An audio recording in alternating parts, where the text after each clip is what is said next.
Oh, hello everybody. Today we are going to be in the book of Joshua.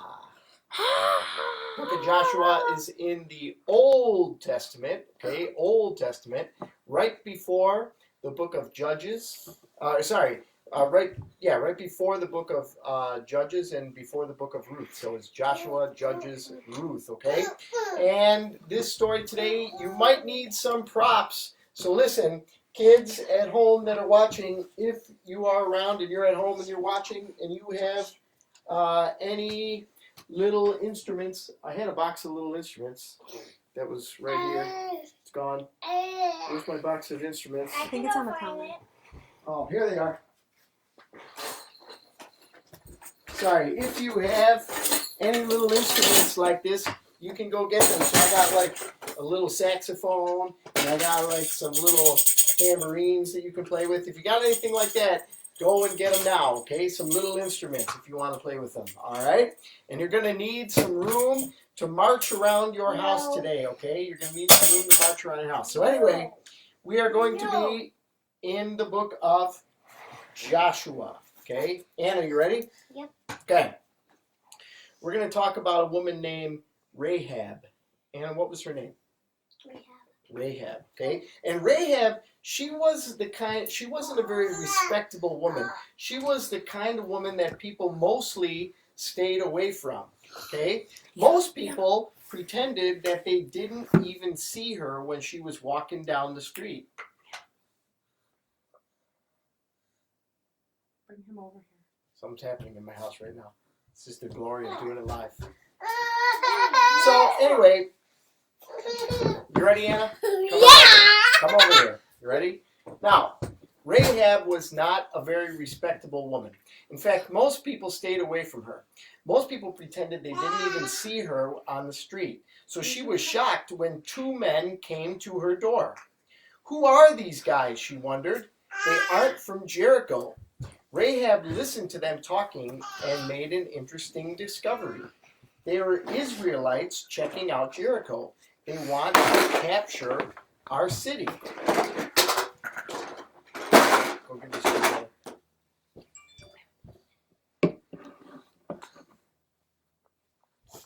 So anyway, what happened? You weren't listening at all. What happened? They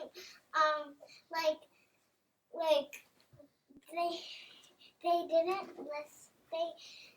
The people that live there within their city that pretend they didn't even see her. That's right. Good. Because she wasn't very respectable, right? Yeah. But then who came to her door? What are they called? Two men. Two men. And they were Israelites. Israelites. Yep. Came to her door. Yep. And she was like, "What are you doing here?" Yeah, and they wanted to capture her city. Actually, though, listen, Rahab had a strong respect for the Israelites. She knew how powerful God was. So when soldiers came looking for the spies, she made a quick decision. Hide on the roof. I'll get rid of the soldiers, she told the two men. She came back to the spies and said, I risked my life to save you. Will you protect me when you capture the city? Luke. The spies agreed and gave her a red rope to hang in the window so they would be able to find her quickly. So the spies said, don't worry, when we attack the city, we'll save you. And they gave her a red rope to hang on the window. Isn't that cool? Yeah. Now, here's where I need your help. You ready? The Israelite army arrived a few weeks later. Rahab packed her things and waited to be rescued. But for 6 days, the Israelites just silently marched around the city once every day. Why are you doing that? Don't do that. So each day they're going to march around the city one time. Okay? Can you march around the city? Let me see you march around the city. Just one time. Very good. Here, we'll move the city a little bit this way. Got a little bit more room. There you go. So that was one day. And then the second day they marched around the city again. 2. And then the next day they marched around the city again. 3. Then the next day they marched around the city again. 4. Then the next day they marched around the city again. 5.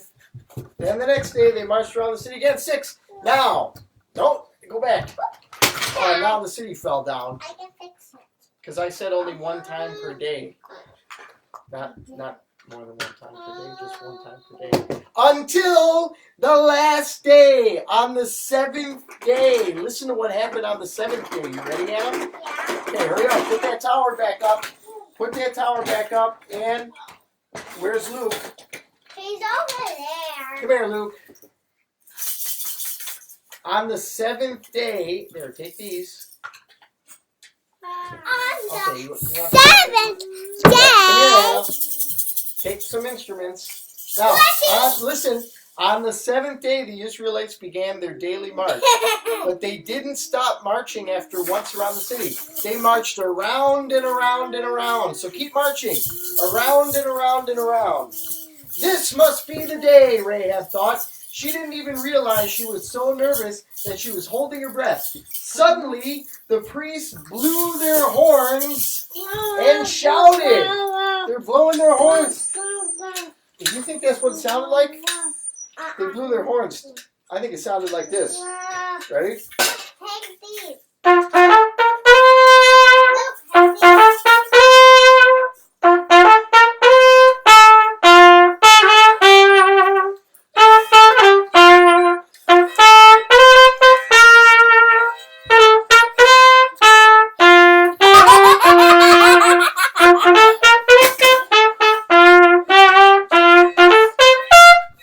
And guess what? They all shouted. Everybody at home, let me hear you shout. Go ahead, shout. Right. And guess what? Luke, this is your time, bud. You've been prepared for this all day. The huge walls around Jericho started to crumble. Luke, come on. Knock it down. Get it. Come on, go get it. Get it, Luke. Do bang. Knock it down. Bang, bang. Come on. Smash it.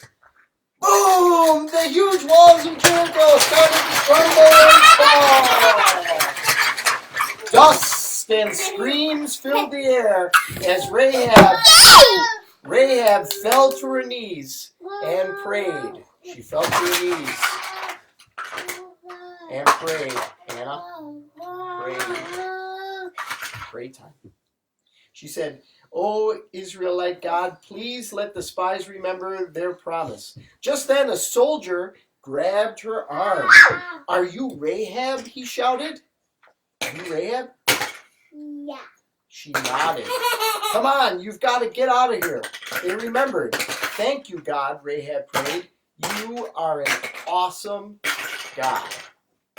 So Anna, can you stop that? And I want you to listen for a minute. Okay, come here. So, when the spies first came to Jericho, Rahab might have not believed in God, but she had heard of the awesome things God had done to protect his people. She respected his power and chose to let his power protect her instead of destroy her. The other people in Jericho had surely heard the same stories, but they had chosen to ignore them, and we know what happened to them. Do you ever feel like you're the only one, like in your group of friends at school or anything, that cares about God? Do you ever feel like that? Have you ever really thought about that? No? How can you show other people by your life that God is important to you? What kinds of things can you do to show other people that God is important to you? Like you can tell them about him. You can tell people about God? I did one. When did you do that? When I was in pre-K, I told someone, "Do you know God?" And they said no. And then I told her about him. That's awesome. Awesome job. Congratulations. All right, well, that's the end of our story. And while we are leaving, Anna, you can press that red button in a minute. But while we are leaving, it's going to be dance party. You ready, Anna? Yeah.